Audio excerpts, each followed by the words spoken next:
Good evening. Canadians take pride in our history as one of the world's oldest continuous democracies. During the past 141 years, political parties have emerged and disappeared, leaders have come and gone, and governments have changed.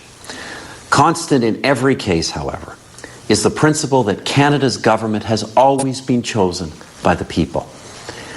And following the light of this democratic tradition, Canadians have built one of the most peaceful and prosperous countries the world has ever known.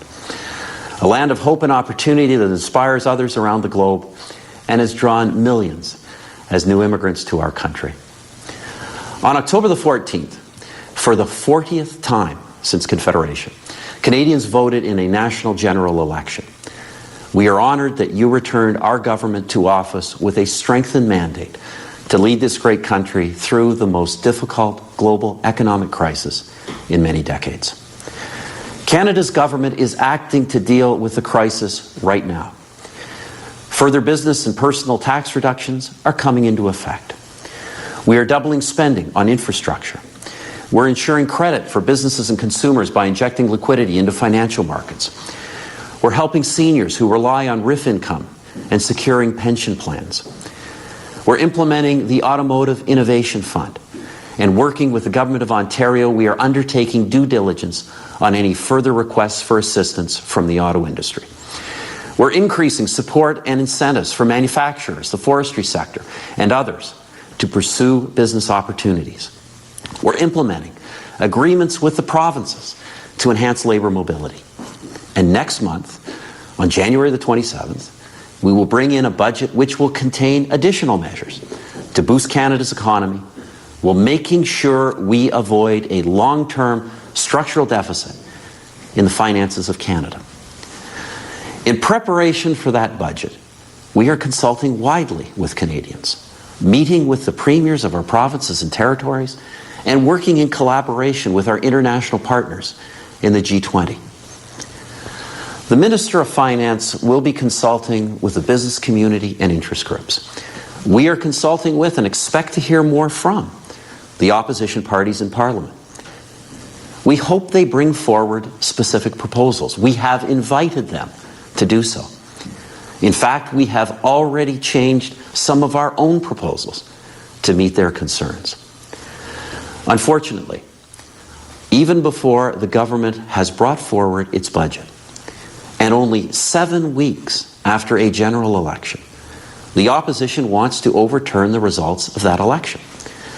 Instead of an immediate budget, they propose a new coalition which includes the party in Parliament whose avowed goal is to break up the country. Let me be very clear. Canada's government cannot enter into a power-sharing coalition with a separatist party. At a time of global economic instability, Canada's government must stand unequivocally for keeping the country together. At a time like this, a coalition with separatists cannot help Canada. And the opposition does not have the democratic right to impose a coalition with the separatists they promised voters would never happen. The opposition is attempting to impose this deal without your say, without your consent, and without your vote. This is no time for backroom deals with the separatists.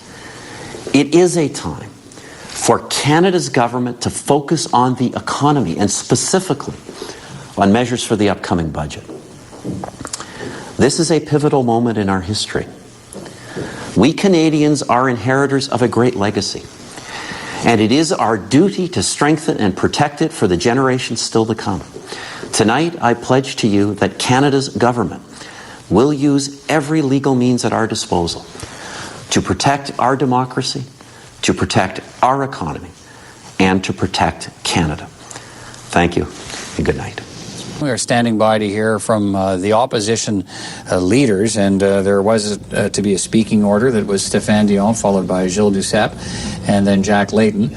There is a problem getting Mr. Dion's taped remarks. He has apparently pre-recorded his remarks, as were the Prime Minister's. They were pre-taped remarks that were held under embargo till 7:01 in the Prime Minister's case, and until the leader actually begins the address. We have been told that there is a tape made, and it's just a question of getting the tape to the television networks and having them play that tape.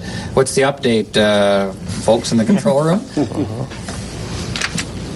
We have it. No? We have it now. Apparently it was sent out the first time. There were some quality issues with the tape, and now we've got it. So you let me know when we're ready to roll. Okay, apparently this quality is not great, but it's what everybody's received. Okay, they sent it to, it was fed in the middle of a feed. Let's hear what we have of it, and we'll replay it later if we have to. Okay. Support it. Our system of government was not born with Canada. It is ancient. There are rules that govern it and conventions that guide it. Coalitions are normal and current practice in many parts of the world and are able to work very successfully. They work with simple ingredients: consensus, goodwill, and cooperation. Consensus is a great Canadian value. In this spirit, we Liberals have joined in a coalition with the NDP. We have done so because we believe we can achieve more for Canadians through cooperation than through conflict. We believe we can better solve the challenges facing Canada through teamwork and collaboration rather than blind partisan footing and hostility. Our coalition is a consensus to govern with a well-defined program to address the most important issues facing the country, the economy. It is a program to preserve and create jobs and to stimulate the economy in all regions of the country. The elements of the program need to be spelled out, and this is what we will do if we are allowed to present it to the House of Commons, your House of Commons. We share the frustration Canadians have about the political crisis that has been allowed to take prominence over the more important economic challenges we face.